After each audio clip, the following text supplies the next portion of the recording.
Please speak about the importance of forgiveness and acceptance in the growth and longevity of a healthy marriage. For any relationship to work, forgiveness has to be a part of that relationship because we're not perfect.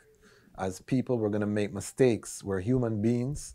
And remember that marriage is an institution. Just like a company, just like any other institution, there's going to be ups and there's going to be downs. And if you harbor resentment and you're not open to forgive, because forgiveness is not for the other person, forgiveness is for yourself. How can you go through life without forgiveness? You're going to end up cutting off everybody in your life. Your parents are going to do things that hurt you. Your children are going to do things that hurt you. So why wouldn't you think the person that you're married to, who is also a human, is not going to do things that are going to hurt you? There's no relationship that we can have on this planet where hurt is not going to be a part. So forgiveness is not for the other person, it's so you yourself can live with a free heart. And wouldn't you also like to be forgiven? Because you within your chud are going to do things to hurt others. Maybe not intentionally, but you're going to do things that hurt others, and you would want that courtesy of forgiveness. The golden rule, do unto others as you would have them do unto the I, or the African principles of Ubuntu. I am because we are. You know what I mean? Whatever you take that as, it comes from the principle of forgiveness. I want you to treat I how I would want to be treated. So long-term relationships, I'm sure 1,000%, if you talk to my queen, she would tell you back in the day, something I did that hurt her in some kind of way. But together we are today stronger than ever because she was able to exercise that forgiveness. And without malice, that was actually one of the reasons I knew that she was Iman Queen, is because regardless how I was as a youth, not knowing the fullness, trying to be out there in the world, she never held that against I. She was genuine with her love and kindness, because kindness is another key trait in a queen. If she's not kind, then you're not going to have that genuine forgiveness. But this is a key ingredient, and it's the same principle we were talking about earlier with development. Failure is a part of the process, and we have to be aware. And I would urge young brethren and sisters, talk about the possibility of failure. My queen and I have those conversations. What if this happens? My queen tell me, well, this is how I would feel about it and this, but we're going to work through it. So we have those conversations on the front end. So if something happens, I know I can still come to her and say, listen, this is what happened. And we have our contingency. And these may be uncomfortable conversations, but remember that your queen is your extension. So the more that you empower your queen to be resilient, is the better it is going to be for the eye. Because you need that person who can really be that anchor for you in this world, that as you face all of these challenges together. As I get older, I lean more into those uncomfortable conversations because now I associate them with progress. When you don't have the uncomfortable conversation, you're not progressing. Comfort is the enemy of progress, and that is very important. So I lean into those. Whether it's business, you got to talk about the splits. You know what I mean? Yes, we're all nice and everybody, but we have to have that uncomfortable. You want that, brethren? Why you feel that way? And the earlier we have those conversations, the better it is on the back end, because we've had those conversations in any endeavor. So as you get older and more mature, you learn to lean into that discomfort. And it's just like exercising. I exercise every morning, and it's uncomfortable. I'm sore most of the time. But why? I would rather choose the terms that I deal with that pain than have that pain come to I on terms I don't want. So I know I'm building that strength through that soreness, so that when the time comes for my body to be under exertion, my body is used to that exertion, because that's the norm that I've put on my body. I sprint up hills at 45 years old.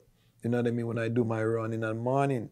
You know what I mean? Because why? I don't want to lose the ability to sprint. I don't feel good doing it, brethren. I'm doing pull-ups. I don't feel nice when I do my pull-ups them. You know what I mean? I'm trying to maintain a six-pack at 45.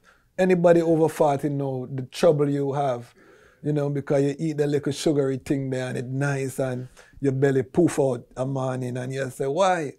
You know, it's not the same as when you're 18, but I have to go through that discomfort. Why? Because I know the benefit that it's going to have for me to do it on my own terms, because pain is a part of life.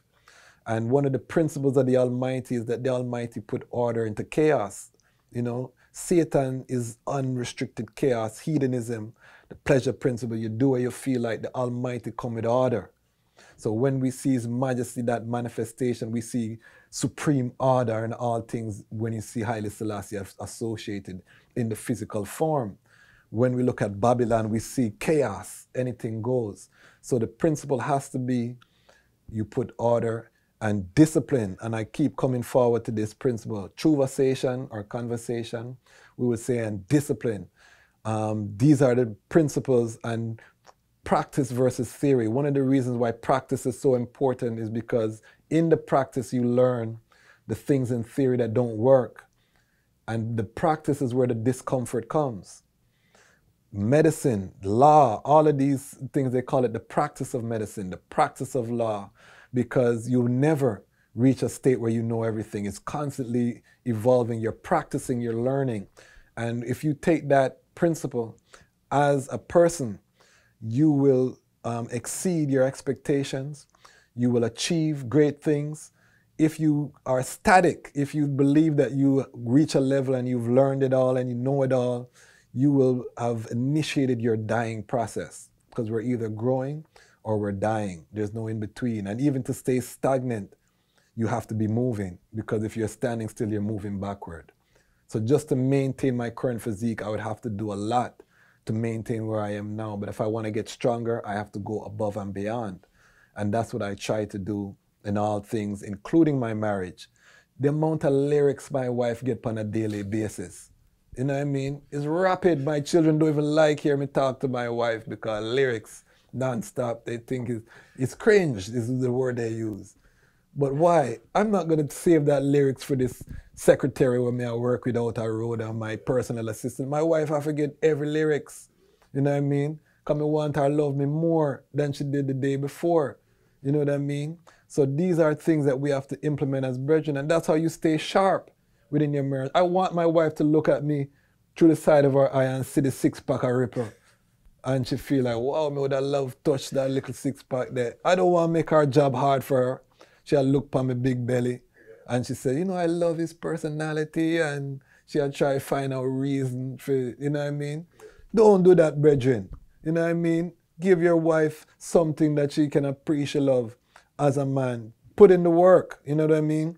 And you will get the benefit, because guess what happened now? My wife also know when me touch the road, the other woman, them a look upon me too. But she'll say, my man, that, you know. She feel proud. You know what I mean? So give your woman something to be proud of, so that she can give you that benefit at home. And I say achievement is an aphrodisiac. When your wife see you achieving, living in your purpose, there's nothing more arousing to a woman to see a man on his purpose. You know what I mean? And this is why we don't put our woman on a pedestal before our purpose. The purpose comes first. Because even for maintain that household, for maintain that sexual tension in the home that is needed for a good marriage, your woman needs to see you progressing and growing and learning and becoming the man that you were destined to be. A lot of men sit on the couch and then wonder why they have to beg for get things from their woman. It's because you're no longer that young, virile man that she fell in love with. So she has to fall in love with the memory, or you're a good person, she has to find reasons to justify, rather than be living in the experience and you're keeping her on her toes because she don't know how you're going to manifest this day and these opportunities. And she sees the opportunities coming and she sees you growing and she's a part of it. And it's a whole exciting journey. We have to give our queens that exciting journey, brethren. We can't just, because a lot of us will give our queen one thing and then the side chick will get the excitement on the side because you bifurcate these things. No. Give your queen, as you said, off camera, you invested in your relationship and that's when it blossomed. We don't overstand as brethren. When you invest in a woman, women's nature is to multiply everything. When a woman is secure, brethren, with your love and and feel secure and she's competent and capable, you can't even imagine what she's going to manifest and what she's going to bring forward in terms of value to the table, to what you're doing. And we have to be looking for that, actively seeking that, to make marriage the exciting institution the Almighty intended it to be. Marriage is not boring. Marriage is the most riveting, exciting thing when done correctly. Again, we can go in a tantric realm if we want to do that, called I and I Queen. And remember, the marriage bed is sacred. So that don't mean say we are going to come around and talk where we are talk. But again, I think we've done an injustice, because as married men, we get all this niceness and we just quiet about it and we just a smile. Say PR department. The PR department fail, because we so glad say we living nice, as married man. We're not telling nobody. And then the people who are single, they're out there because they can't stop chat, because they're trying to compensate for what they're not getting, and to convince themselves what they might do is nicer. So they're out there, I run them mouth every day.